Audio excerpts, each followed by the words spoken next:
flummoxed all of us as well, isn't We'll it? make you honorary Swede. That's why not. That sounded very authentic, George. But did you take anything from your time in Sweden, that sort of Swedish model? Paying taxes, obviously, is not something that resonated with the Greeks, which the Swedes do, but anyway. Let me put it this way. First of all, I'm very grateful, my family is very grateful. Many Greeks are very grateful because we were in exile there and they welcomed us. We could have been, without any home. We were refugees there. We couldn't go back to Greece. And taxes, yes, but I think the taxes, this is, I think, interesting. Yeah. The taxes, the most popular public agency in Sweden, and this has to go with trust, is the tax agency.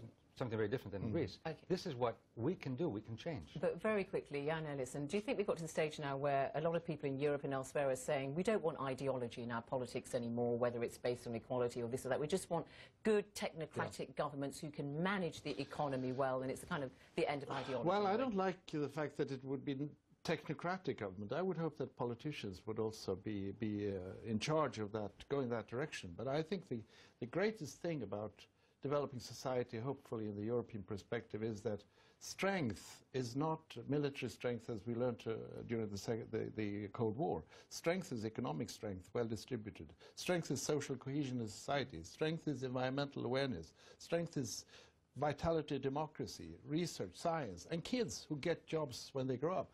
That is really how I think Europe should go. That is the direction we should aim for. And you say very quickly, passion and compassion are the two key things that... Without passion, nothing happens in life. Without compassion, the wrong things happen. And Mary, you've built a career in many ways when you were at the UN Human Rights Commission based on compassion. Yeah. I just agree very much with what Jan and George have been saying about how we should have societies in the 21st century and how we should encourage developing countries who are developing their capacity. And part of it is not to have these terrible divides and to have governments that are responsible to people, to bring back a sense of the real politics, the service of politics.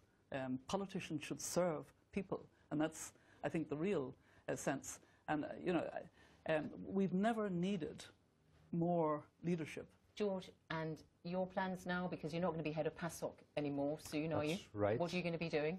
I hope that Greece, being the birthplace of democracy, we can set up, I was thinking, a school for training of leaders, democratic training.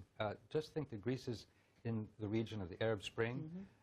We are looking at a global situation where we need global governance, democratic global governance, where we bring in the concept of justice and redistribution of power, dealing with global issues such as climate change. This is what certainly I will be working with, and of course, fighting for my country. My country has great potential. Greece has great potential. George Pαπandreou, Mary Robertson, Jan Ellison, thank you all very much. And until our next rendezvous with me, Zainab Badawi, goodbye.